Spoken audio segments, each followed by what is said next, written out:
You are watching NetSoft IT Academy. 905-812-2923. info@netsoftatacademy.com. www.netsoftatacademy.com. Welcome to the first episode in this SC300 Beginner Series, where we will dive into Azure Identity and Access Management, that is IAM. Well, whether you are preparing for a certification or you just started your journey in Azure, this video will lay out the foundation for everything that follows in your journey. So let's get started. So what is IAM? Well, Identity and Access Management is a framework of policies and technologies that ensure that the right individuals can access the right resources at the right time and also for the right reasons. This is where you establish your AAA infrastructure. That means authentication, authorization, and auditing. Think of it as the security guard for your cloud environment. So remember, IAM is very critical, or you can say essential, to secure user identities and control access to the resources. It helps protect against unauthorized access, data leaks, and identity theft. Now let's talk about Azure AD. It used to be called Azure Active Directory, but now the name is Azure Entra ID. Well, only the name is changed to put this into the bigger umbrella of Entra products, but the functionality is still the same. So what is Entra ID? Well, it is Microsoft's cloud-based identity and access management solution. That is the definition. Entra ID is IAM solution, Identity and Access Management Solution. It powers sign-ins, access control, and security across Azure platform, and even other cloud services such as Microsoft 365, Intune, and so on. Unlike the traditional on-premises Active Directory, which is, again, domain-based, have a different structure compared to Entra ID, here, Entra ID is built specifically for cloud, and it supports modern identity needs. Remember, on-prem AD and Entra ID both have same objective, but their approaches and their architecture is different. Now let's break down the key components you will interact with in Azure IAM environment or Entra ID. The first one is users. Now, users are the actual individual accounts. You may also hear something like UPN, that is user principal name. That means your name @ your domain. Then you will interact with groups. Well, group is just a collection of users with shared permissions. So if you apply any permission on the group, it will get inherited to all the members, that is, your users inside it. Then we'll talk about, let's say, roles. Well, what are roles? Roles are predefined access levels, like reader, contributor, owner, and there are so many other roles. You can also refer them as privileges. Then in IAM environment, you will also configure policies. Well, policies are just defined access rules, like you may require MFA to access something, or the user cannot install or cannot create a particular resource in a particular location because of a policy. So policy help you to create this compliance environment. Then we have our resources. Now, resources is what users are trying to access.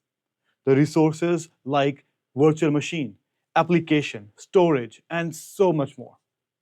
All these resources stay inside a group called resource group. So what is resource group? Just a logical boundary in which you keep all the resources which share the same life cycle. So if you have a lot of resources for a single project, you should keep it in one resource group. Now let's talk about authentication versus authorization. Well, these two terms often get mixed up. So let's clarify it one by one. First, authentication. That means, who are you? For example, logging in with a password or your Face ID, that is your biometric way to get into something. That is authentication. Then, once you are authenticated, then you move to authorization. That means, what can you access? For example, are you administrator or you are just a reader? Because both administrator and reader are authenticated first, and then their access is regulated or verified. One will get more access than other. In this case, authenticator is on a higher privilege level comparative to reader.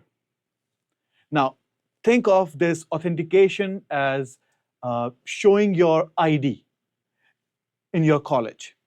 ID proves that who you are. But then authorization means that in the college, what activities you are authorized for. Let's say you are actually head of the department. So you can go ahead and do your job as head of the department. You will have more privileges compared to any other regular student. Now, IAM is the backbone of cloud security in Microsoft ecosystem. Azure Entra ID is deeply integrated with Azure services, as we discussed, such as M365, Intune, and even third-party application if they are registered with Entra ID. Now, Entra ID do have many more features which enhances the security posture of your environment. That is conditional access, single sign-on, MFA, and even app integration, such as you can integrate Zoom, Salesforce, and many more applications. Now, let's take a quick look at the Azure portal and where you can find Azure Entra ID. So we will see the Azure Entra ID dashboard. All right, now let's check where you can find Azure AD. Now it is called Entra ID. So if you log into portal.azure.com with your credentials, you will see this home page. You may see a welcome page as well if you don't have an active subscription. You can skip that welcome page, then get yourself a valid subscription, and then you can start building infrastructure on cloud. But that is the later part. Right now, we need to focus on Entra ID part. That is your IAM solution. So if you click on the menu button, then go to All Services, and then find a category called Identity. The Entra ID will be in this category. And here you go, Microsoft Entra ID. If you click on it, this is where you control and manage and configure the IAM solution of Microsoft Cloud ecosystem.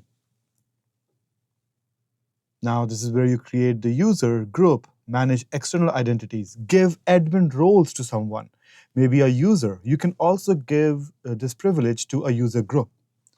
Then you manage your administrative units and a lot of other IAM services or features. Now, if you click here on your apps drawer, you will see that yes, you can go to Entra ID via Azure because Azure is a cloud service and Entra ID is present there as well. But you can also go to Entra ID separately.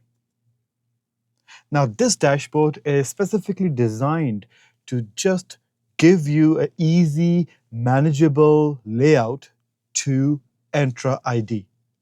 This only focuses on Entra ID. And while this is opening, let me show you one more thing. Let's go to a service called, let's say, Intune. And why not 365 Admin Center? So I'm just showing you different cloud services offered by Microsoft. The first one is Azure. Again, in Azure, you have access to Entra ID.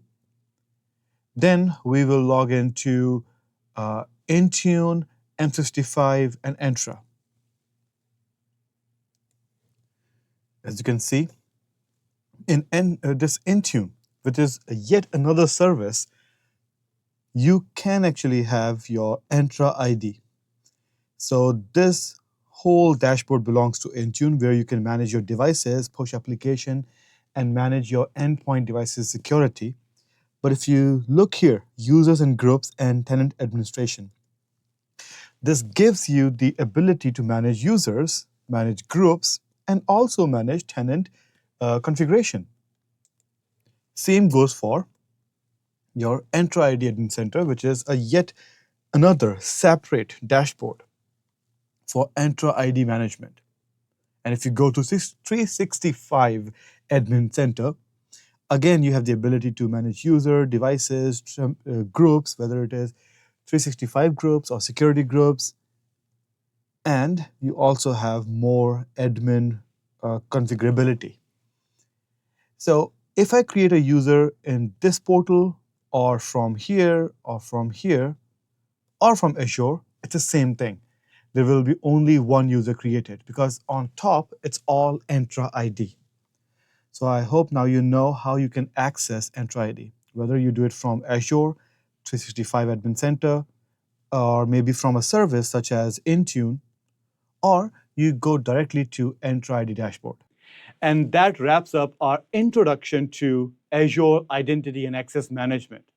You now understand the basic of IAM, that what IAM is, and the role Azure Entra ID plays, and how Microsoft secure identities in the cloud.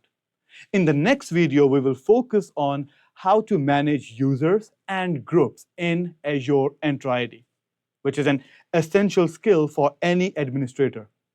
Whenever you work in Azure, you start from this building block. Now, if this video helped you, give it a thumbs up and subscribe to our channel to see more series on cloud computing and more cloud technologies, such as AWS and even Google in the future. And also drop your questions in the comment section or any feedback you have. Until then, take care. Thank you for watching NetSoft IT Academy. 905-812-2923. info@netsoftatacademy.com. www.netsoftatacademy.com.